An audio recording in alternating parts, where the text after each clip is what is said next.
Well, what does Ottawa's Buy Canadian policy mean for you? The new budget sets aside $186 million for the program, which seeks to buy Canadian and use Canadian suppliers wherever possible in federal procurement.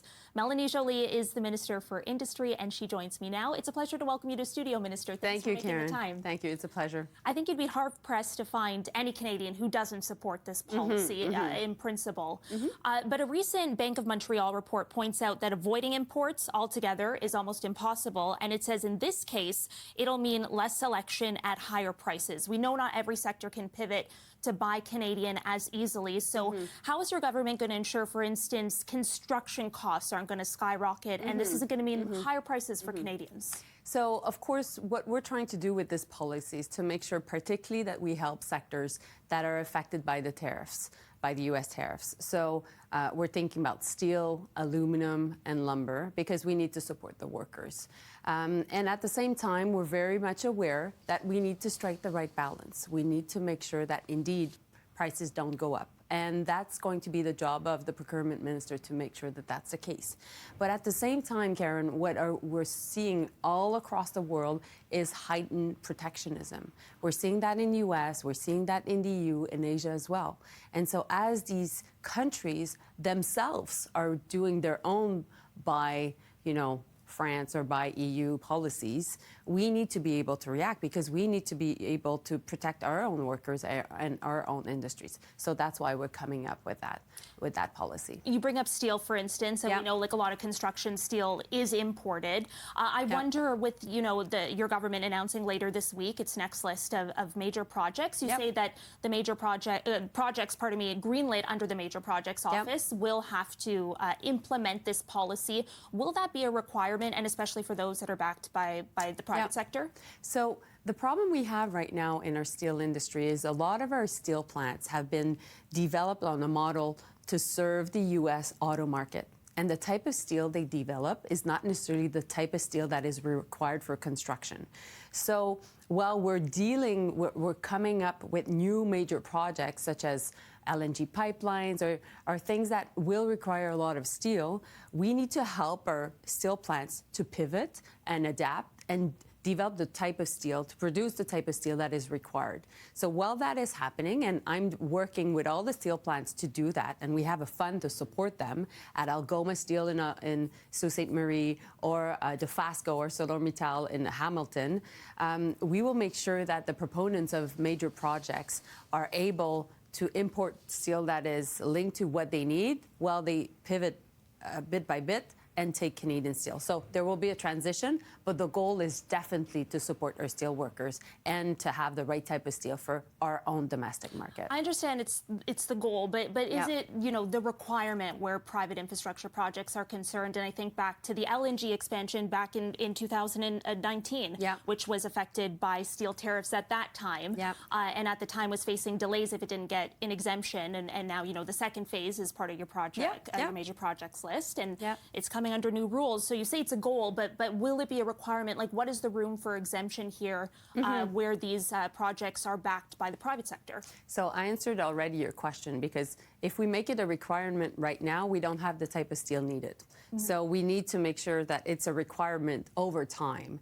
And so I've already started these conversations, for example, with ATCO, which is an important pipeline proponent for a big LNG project, to make sure that they're able to build quickly, because that's what we need.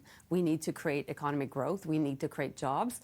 And at the same time that we work with Algoma Steel and Dofasco to make sure that that happens. So the conversations are already happening within the private sectors, because there's lots of proponents that want to buy Canadian steel, that they want to support the steel sector in Canada. Everybody has, the maple leaf tattooed on their hearts right now. So my job is to make sure that these conversations are happening and that ultimately we're able to support the Canadian steel workers and aluminum workers and lumber workers. So what we did is, we've already launched a strategic response fund. That fund was to support the adaptation and the pivoting of plants. The projects have been prepared by the steel plants themselves, and we will be, I hope before the end of this month, be able to finalize the deal between the government and the steel plants to start that pivoting. One final question for yes, you on ahead. this topic before we move on. Yeah. If it's not a requirement right now, then what is actually the ability of this policy to buttress the economy where U.S. tariffs are concerned? Like, what is the actual scope of the shift that it's going to make? So it's starting in November, but the entire policy will be fully implemented in the spring. But you have to understand also that you're asking me questions regarding major projects, but there are many other types of procurement that the government also is buying, including, for example, in defense. And we're doing that, for example, for shipyards at Irving Shipyard in Halifax or and at Seaspan in Vancouver. And already the amount of steel that they've been ordering from our Canadian steel plants has increased. So things are moving in the right direction, and we wanted to make sure that the companies doing business with the government would be having a clear signal that it will be a Buy Canadian policy. And also, Caryn, I must say, I've been hearing by so many small and medium-sized businesses their frustration towards the fact that they can't access procurement from the government. And so we're making sure that that's going to be the case. And we're putting $186 million on the table to help the SMEs to do that. I want to move on very quickly. Yeah, go ahead. I do have a lot of auto workers who watch this show and reach out to me personally. And so I want to ask you on behalf of them, specifically the GM plant up in Ingersoll, the CAMI plant there, about just a little over 2 weeks ago, I would say you gave GM 15 days to come with you with a plan on how they will restart production. What kind of clarity have you received from the company? Do they have plans to bring in another vehicle there? Well, let me be clear, Caryn. We will fight for the auto workers. For us, it's extremely important that GM abides by its commitment.